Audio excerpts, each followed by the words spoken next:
我哋所講嘅咧就係個主題嚇，個主題係圍繞住狸貓換太子。點解會講狸貓換太子咧？呢個戲咧就啱啱就近啦嚇，我哋喺7號係咪？7號、8號呢2晚咧，我哋會上演嘅。咁所以咧今次嘅座談會咧，我哋就不如將個焦點放咗喺狸貓換太子裏邊。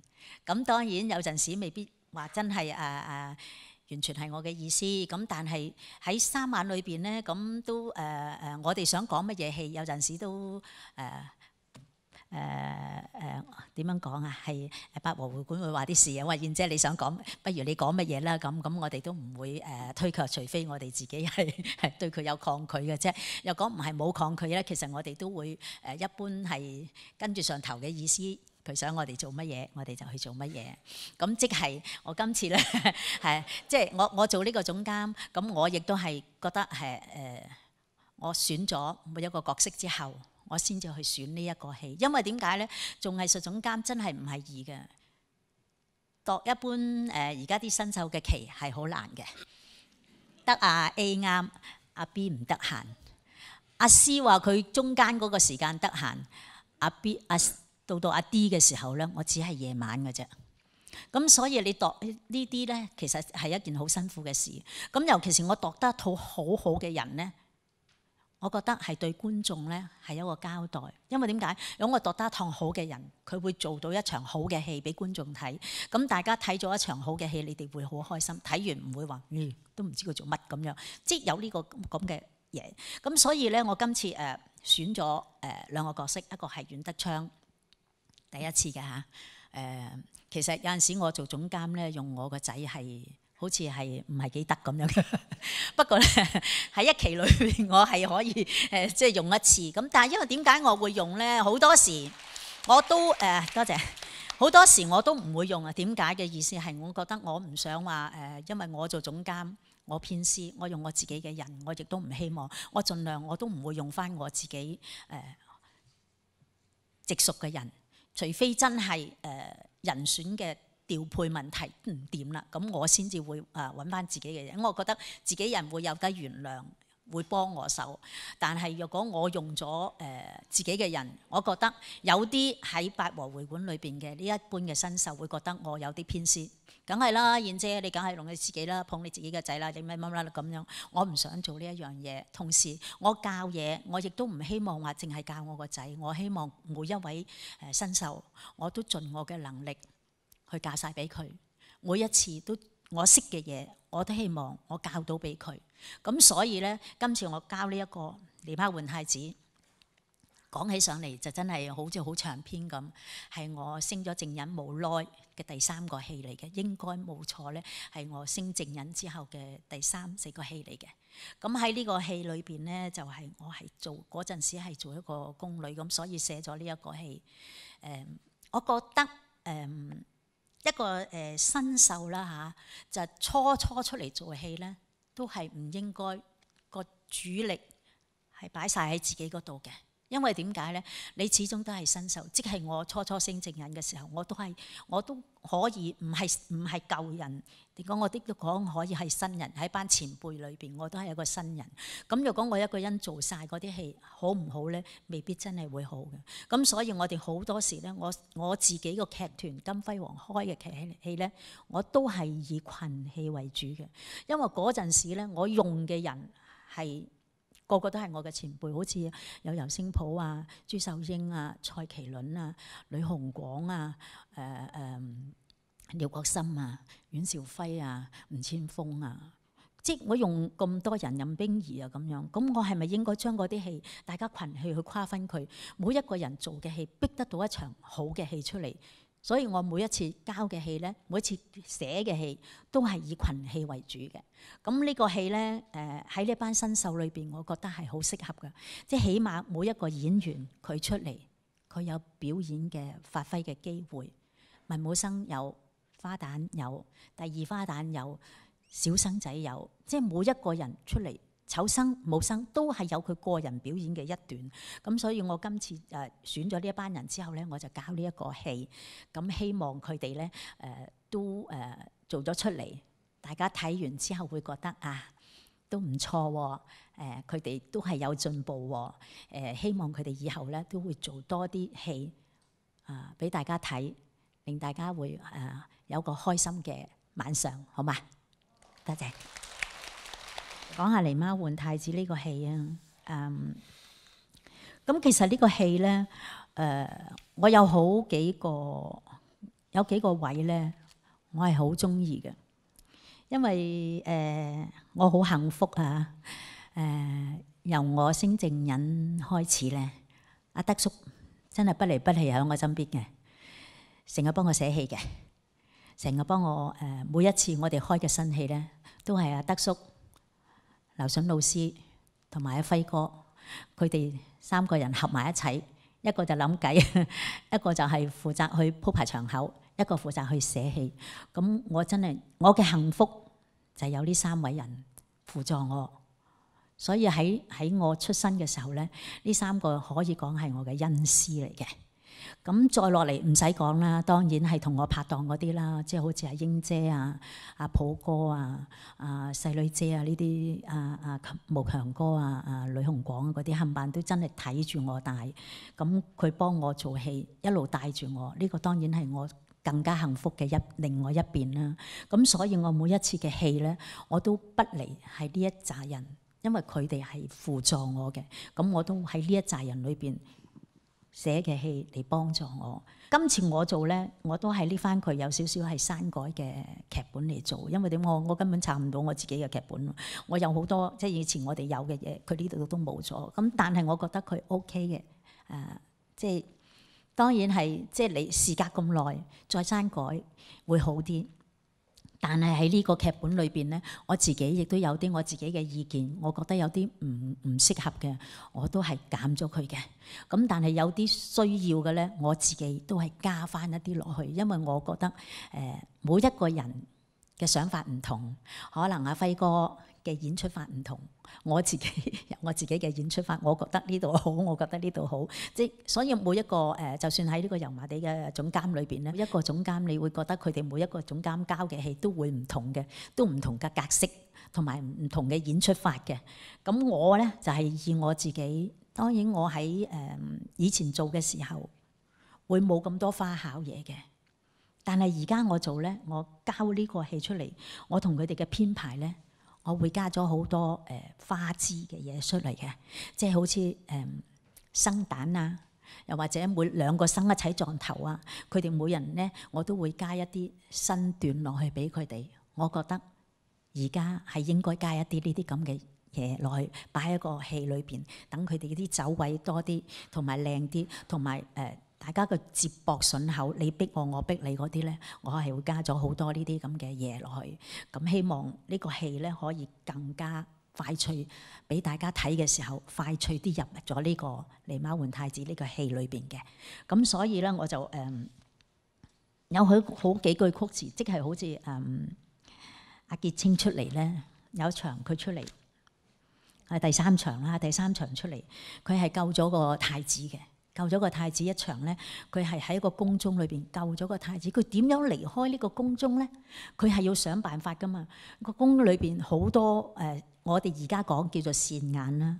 咁你身為一個娘娘，好多呢啲咁嘅線眼。咁你點樣先至可以帶到呢個太子離開呢個地方咧？咁佢行出嚟嘅時候，佢自己有一段嘅身形嘅。咁我今次咧就會同佢編排一啲咧比較貼切一啲喺個劇本裏邊，即係佢唱嘅嘢，佢所講嘅嘢，然後我先至為佢做一個揣摩一個身形俾佢，係呢個可以講係一個最新嘅包裝嘅。咁其實我最中意係乜嘢咧？最中意係一段係佢唱完晒嗰段中版加落嚟，係咩？又往何方送弟往後呢個曲詞我好中意。誰個收留，哪個提攜？千般心事難為繼，我唯有求蒼天指點一切，如何脫難危？忘年大宋，無令處君弊，我願葬身污泥。戲裏邊係咁樣寫，但係人生裏邊其實係啱嘅。點解咧？每一個人當你好開心好乜嘢嘅時候，你乜嘢都唔使人幫你嘅。你係好順嘅，好似順風車咁樣嘅。但當你有困難嘅時候咧，你唔知點樣去做啊！你希望人哋去幫你，點樣幫咧？但求呢度唔得，求嗰度唔得嘅時候咧，最好就係求個天㗎啦。我相信咧，就算到而家嘅人生都好啦，每一個人都係，當你無助嘅時候咧，你一定會求天啊！有啲信教嘅，我求主啊，係咪啊？我哋拜佛嘅，我哋梗係求觀音娘娘，即係會有呢啲咁樣。但係我覺得呢樣嘢係德叔寫得好嘅處境咧，就係將嗰一個人嘅心聲喺嗰一個無助嘅時候，佢會寫咗呢段曲詞出嚟。原來真係嘅，我哋而家無助嘅時候，我哋真係求天嘅，求觀音娘娘啊，求主啊，求耶穌啊，咁樣係會咁樣嘅。咁所以我好中意呢段曲詞。咁喺呢一段戲裏邊咧，所以我諗咗好多，喺呢幾日裏邊咧，我諗咗好多，我應該點樣幫佢揣摩呢個角色，點樣去編排一段新嘅做法，交俾佢，等佢去演出。所以呢段戲咧，我好中意嘅。咁我就唔知道阿傑清佢嘅心係點樣諗啦，或者佢又覺得我仲有另外一場戲，我會好中意定或者另外一種表演方式會唔會咧？嗱，我覺得燕姐係示範俾我睇嘅時候，我覺得係真係做得好好嘅，同埋咧佢唱出嚟嘅時候咧，即係我哋一齊講戲啦。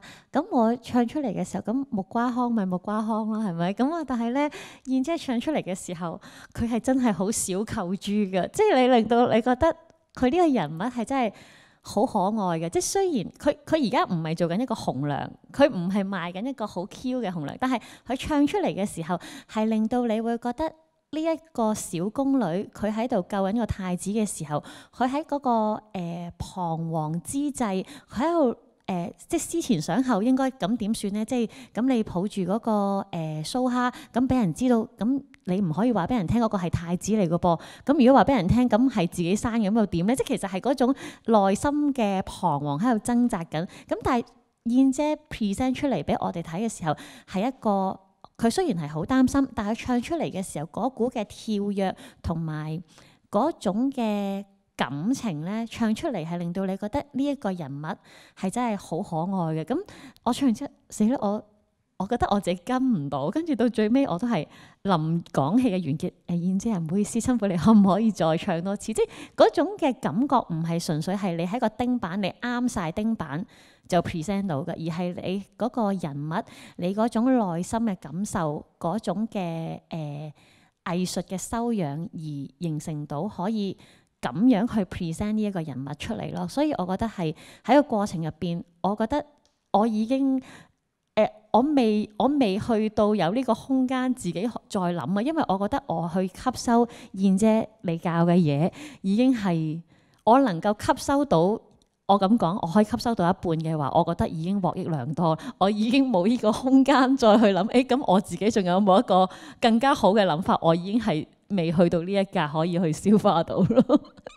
Thank you，燕姐撞到嗰個定謀，即係佢去揸住嗰個食橄欖。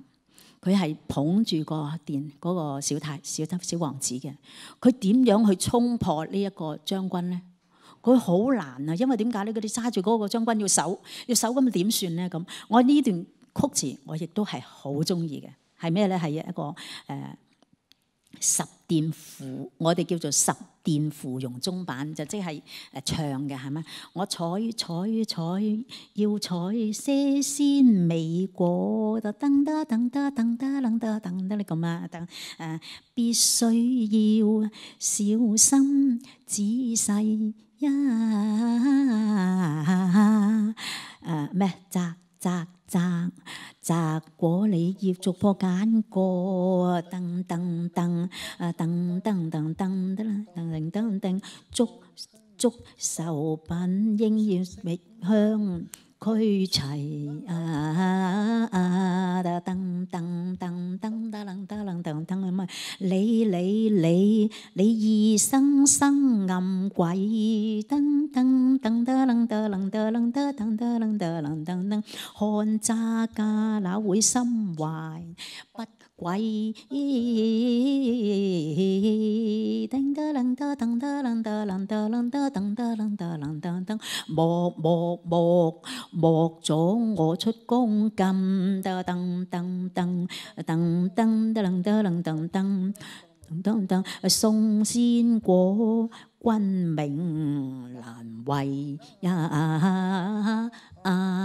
咁其實呢一段嘢咧，雖然係好簡單呢幾句説話，但係已經代表晒佢點解我係摘鮮果啫，我係奉命嘅，我係去賀壽嘅，乜係好難寫㗎，真係好難寫㗎。你喺幾句嘢裏邊，你要講晒你想要做嘅嘢，其實真係一件好難嘅。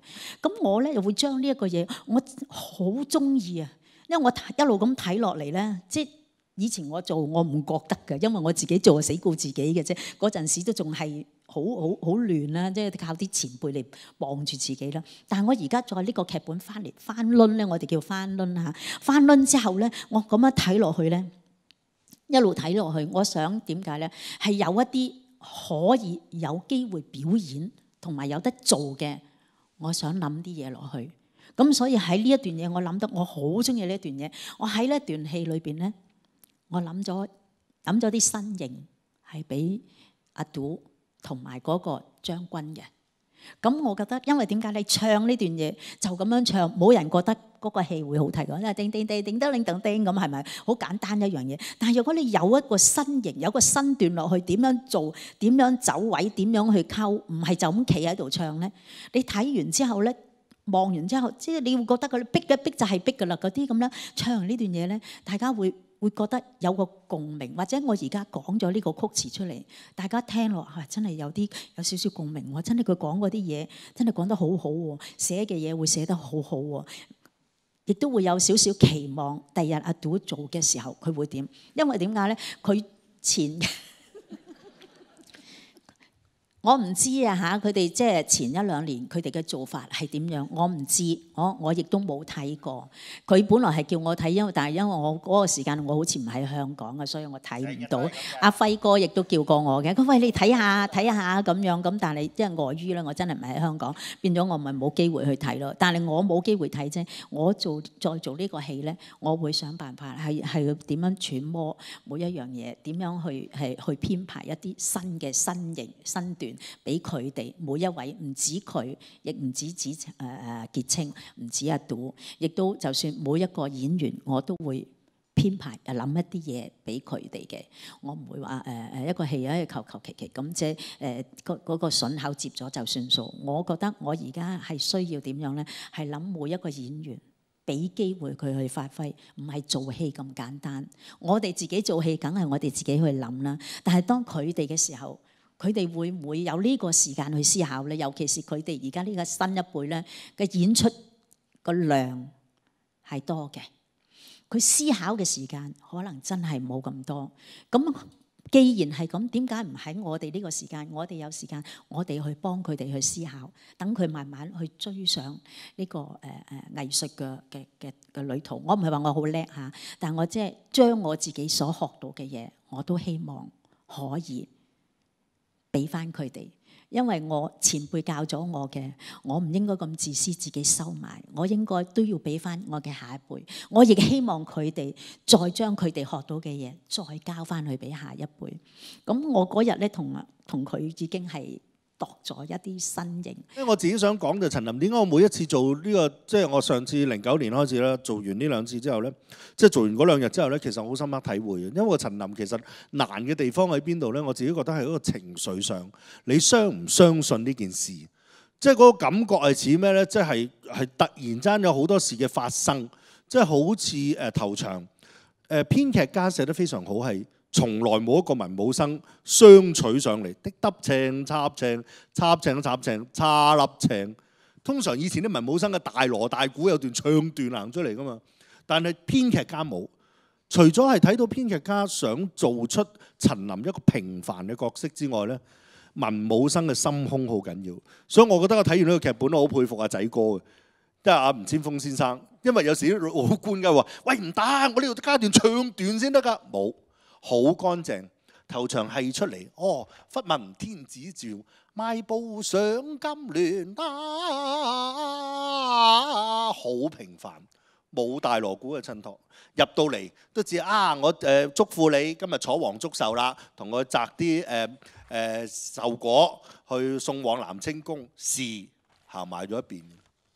個文武生啊，成場企咗喺度，其他人喺度做戲，有幾多個有咁嘅胸襟咧？又有咁嘅編劇噃，係咪值得拍手掌？我話，即係呢個係一個即係一個粵劇嘅發展史嚟嘅，好似話係。咁啊，到後尾我點解會話陳琳難控制咧？因為我自己咧喺洗手間啊試咗好多次嘅，係成個過程第3場即係寇珠因為用個狸貓換咗李晨飛個仔之後。嗰段逃亡嗰段戲，陳琳係一個情緒好大嘅改變。陳琳一出嚟慢板，今水橋邊好悠柔嘅。我摘果啫嘛，跟住送去南清宮，幾開心啊！一路遊山玩水，即係好似公費旅行咁啊！一路咁睇下啲御園好嘢喎，啲果係靚嘅咩？行入去噶啦嘛。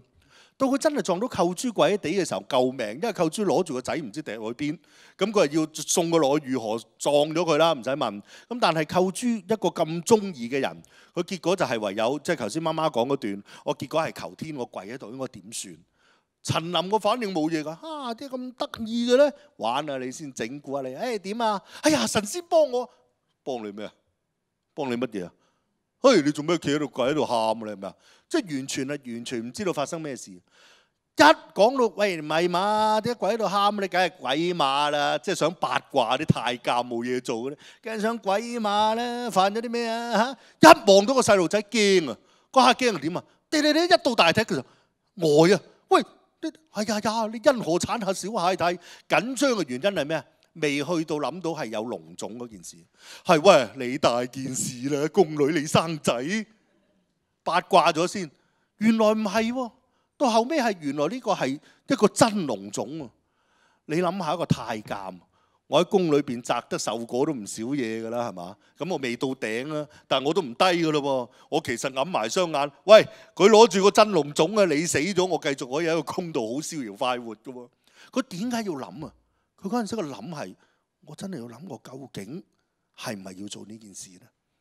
呢件事個思考反應好大，係我真係會冇命㗎喎。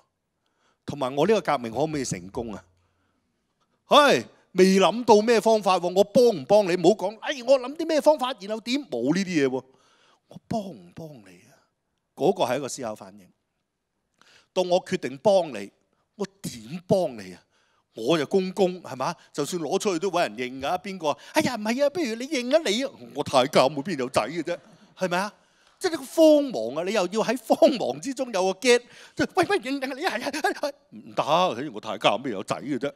即係你又要有 get， 但 get 得嚟你有人情味就係我跟住點算呢？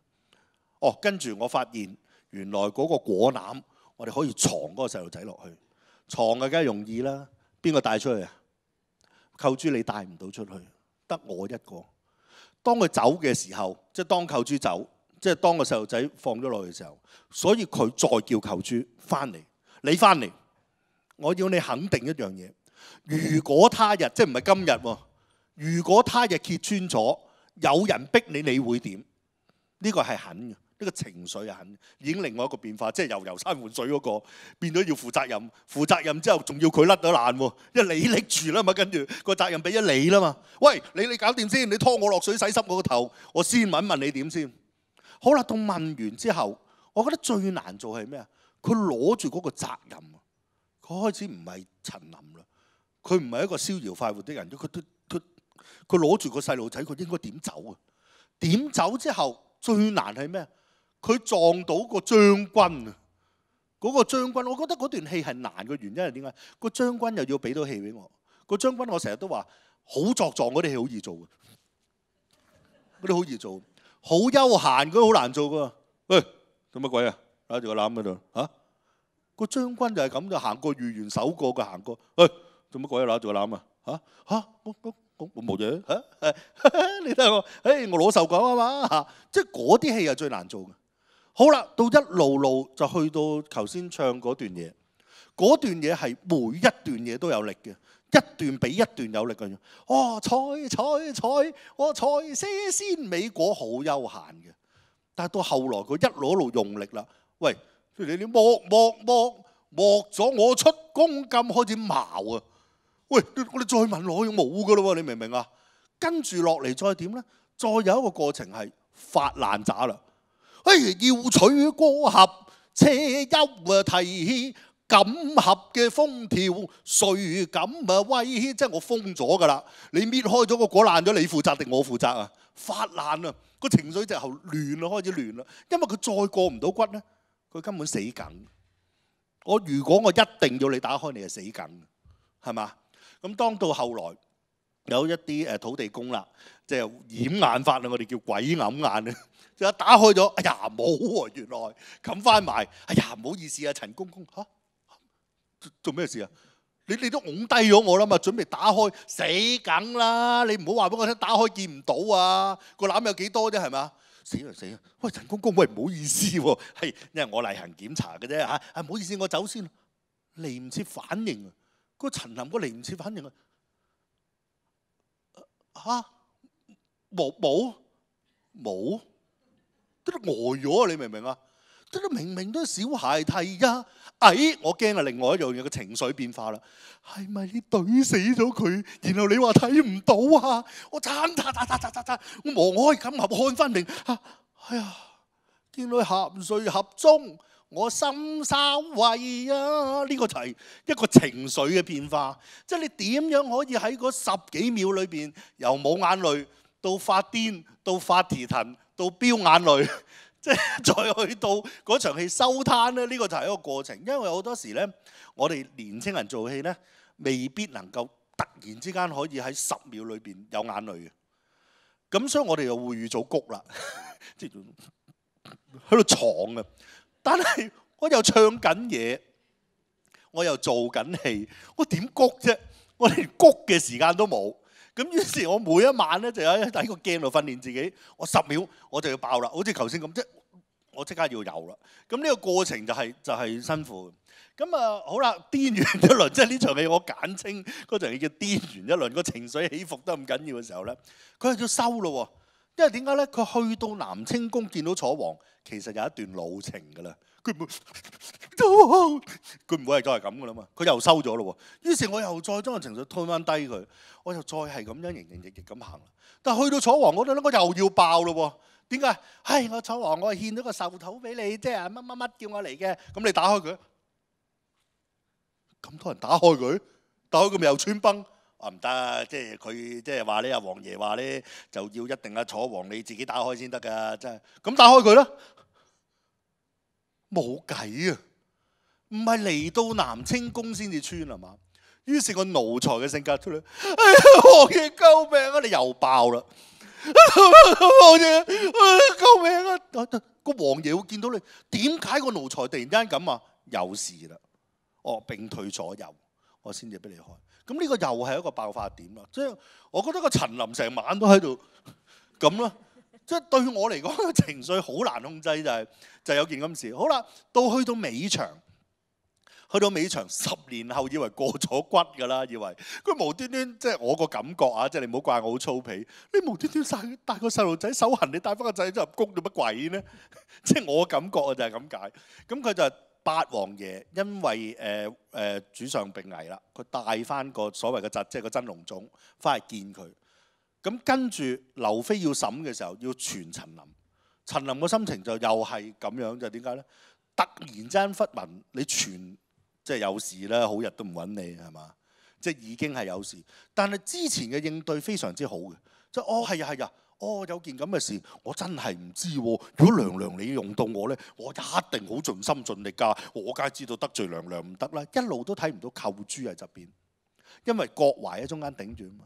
直到郭淮講句：你睇睇嗰個宮女啊，就係唔聽話，佢失上種啊，一褪開我見到扣珠我發毛。因為個原因係你會唔會穿咗出嚟呢？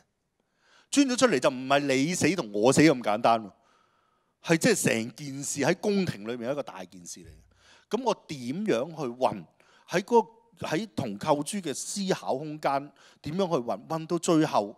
我點樣無奈去打死個扣珠？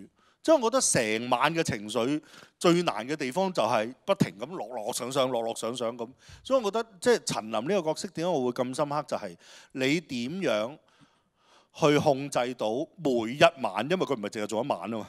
如果做一晚就得啦，我翻去喊啫嘛，翻去喊完冇事啦。但係佢要做2晚呢，即係我又要再 reset， 重新再調整個情緒。我覺得陳琳喺呢個戲裏邊最難嘅就係點樣控制到需要嘅時間俾出適當嘅情緒，而正常嘅情況下佢點樣即時可以控制到？因為個最主要嘅問題就係人哋劉妃審你嘅時候，人哋都會睇到你啲面口噶嘛，你都唔可以爆，你都唔會哇咁樣噶嘛。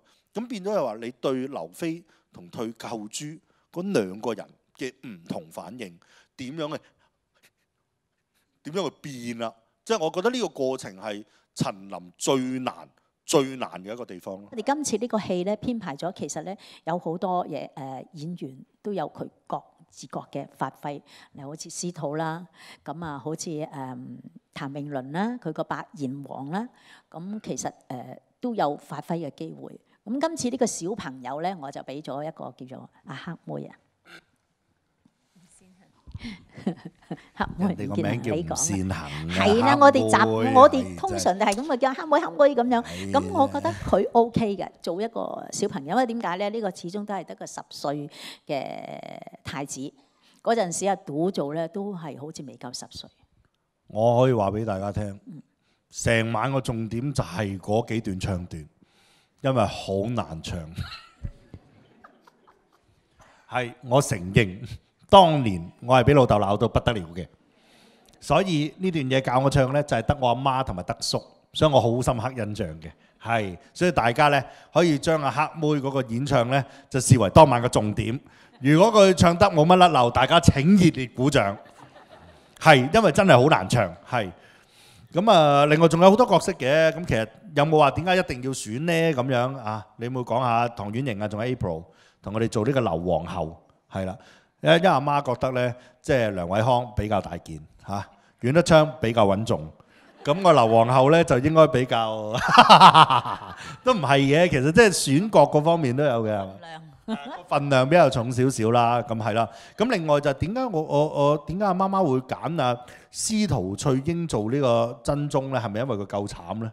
即係個臨尾嗰場要病啊嘛。係啊，因為好多演員咧好落力去做嘅時候咧，你會覺得佢喺度笑緊，因為苦情戲係最難嘅。即係以前有個花旦，我哋唔好開名，即係成日都俾人話佢哭笑不分嘅咁樣嘅，係嘛？咁所以我自己覺得即係做苦情戲係好難嘅，咁所以選角嗰方面都好難得嘅。咁另外就有阿李定謀啦，即係做將軍嗰個阿白玉琪啦，都係做咗好多年嘅戲曲，都係我哋嘅藝術工作者之一啦嚇。咁啊〜仲有阿陳玉卿啦，陳玉卿做李臣妃啦，係啦，所以我自己覺得今次嗰個即係編排或者大家嘅檔期冚都冚得幾好。咁同埋我其實都想講一樣嘢就係，其實舞台監督咧就唔係舞台監督咁嘅事，藝術總監咧都係難嘅，因為點解咧？喺排演員嘅過程當中咧，其實媽媽都會選擇有一啲咧係比較新啲嘅。所以大家有時會覺得啊，點解嗰個阿燕姐你都會用？因為我哋係有教無類。所以係唔同嘅演員，我哋都會登場去試一啲唔同嘅角色，都俾佢試，即係唔好好似話成日用嚟用去都係嗰一班人，即係有唔同嘅角色，我哋都會因應唔同嘅朋友嘅程度去俾佢一個挑戰咯。我覺得都係一個好事嚟嘅。不過難就難在即係喺我嘅世界裏邊，我見到原來一個舞台總監，即係藝術總監呢，係唔容易做嘅，因為佢要因材施教。